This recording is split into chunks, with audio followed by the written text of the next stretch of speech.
अब आपको हम बताते हैं आज की दूसरी सबसे बड़ी खबर के बारे में।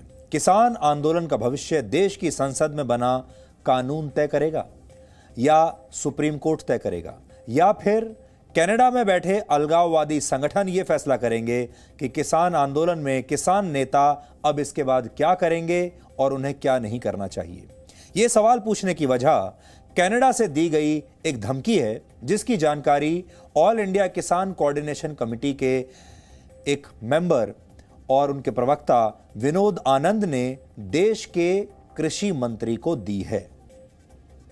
मैं सरकार के जितने भी पदाधिकारी हैं उन सब से मिलूंगा, अभी कुछ लोगों से मिला हूं, और उनसे प्रार्थना करूंगा कि जो उनके पास तरह तरह के कॉल्स आ रहे हैं, खास करके कनाडा से और बाहर देश के बाहर के मुल्कों से, उनसे उनको सुरक्षा प्रदान करें और मान साहब को जो समस्याएं आ रही है वो इसका संज्ञान लें।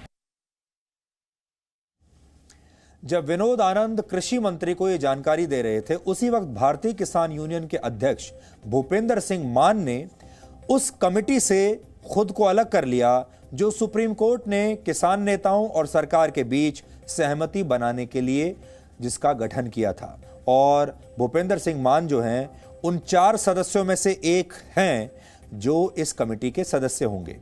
उनका कहना है कि एक किसान और यूनियन लीडर होने के नाते जनता और किसानों की भावनाओं और शंकाओं को देखते हुए वो इस कमेटी से अलग हो रहे हैं और वो किसानों के हितों से समझौता नहीं कर सकते।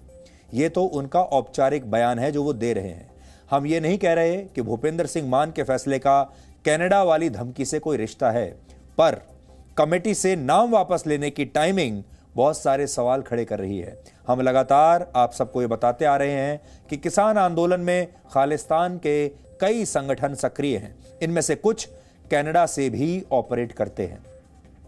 भारत में प्रतिबंधित संगठन सिक्स फॉर जस्टिस ने सुप्रीम कोर्ट को एक चिट्ठी लिखी थी, चीफ जस्टिस ऑफ इंडिया को चिट्ठी लिखी और यह धमकी दी कि वो पंजाब को अलग देश बनाने के लिए लंदन में 15 अगस्त से एक जनमत संग्रह करवाएगा।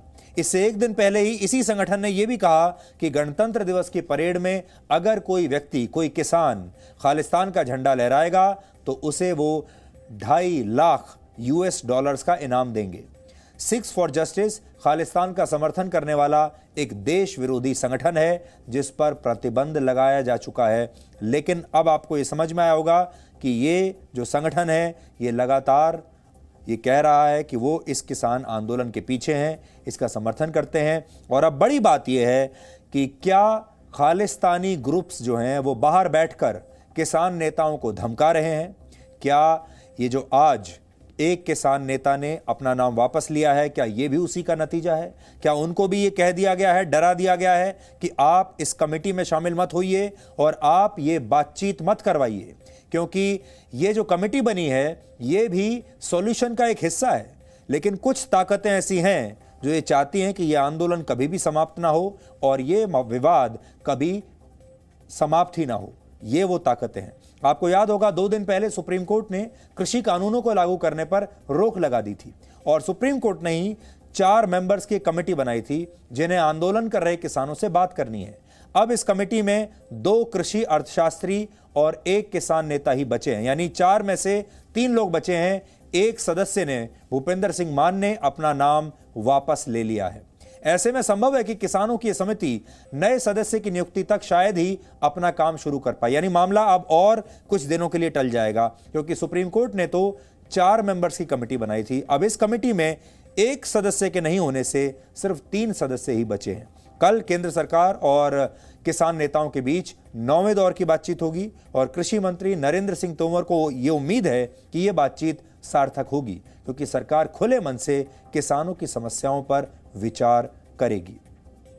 लेकिन आपको यहां यह बताना चाहते हैं हम कि अब यह बात किसी से छिपी हुई नहीं है कि इस किसान आंदोलन के पीछे खालिस्तानियों का हाथ है, उनका समर्थन है, वहां से पैसा भी आ रहा है और वहां से धमकियां भी आ रही हैं। इसी तरह की धमकियां हमें भी आती हैं, हमें भी मिल रही हैं और आपको अब यह समझ में आ गया होगा कि जब जी न्यूज़ की टीम सिंगू बॉर्डर पर जाती है तो क्यों हमें रोक दिया जाता है, क्यों हमारे सहयोगियों और हमारे रिपोर्टर्स की तस्वीर लगाकर उनकी तस्वीर पर क्रॉस का निशान वहां पर लगा दिया गया है, क्यों हमारे खिलाफ जी न्यूज़ के खिलाफ वहां नारेबाजी होती है और क्यों हमारे रिपोर्टर्स के साथ वहां पर आंदोलनकारी किसान बदतमीजी करते हैं, मारपीट करने की कोशिश करते हैं और गोदी मीडिया कहकर हमें पुकारते हैं।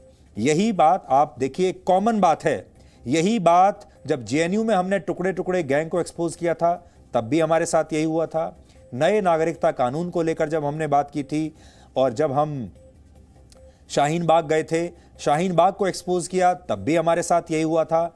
और अब सिंगू बॉर्डर पर हम खालिस्तानियों को एक्सपोज कर रहे हैं तब भी हमारे साथ यही हो रहा है। इसलिए जी न्यूज़ हमेशा आपको सच्ची खबर दिखाता है। नुकसान तो हमें होता है और बहुत सारी परेशानियां भी हमें होती हैं, जान भी खतरे में आ जाती है और धमकियां भी मिलती हैं, लेकिन आप आंख बंद करके जी न्यूज़ पर विश्वास कर सकते हैं।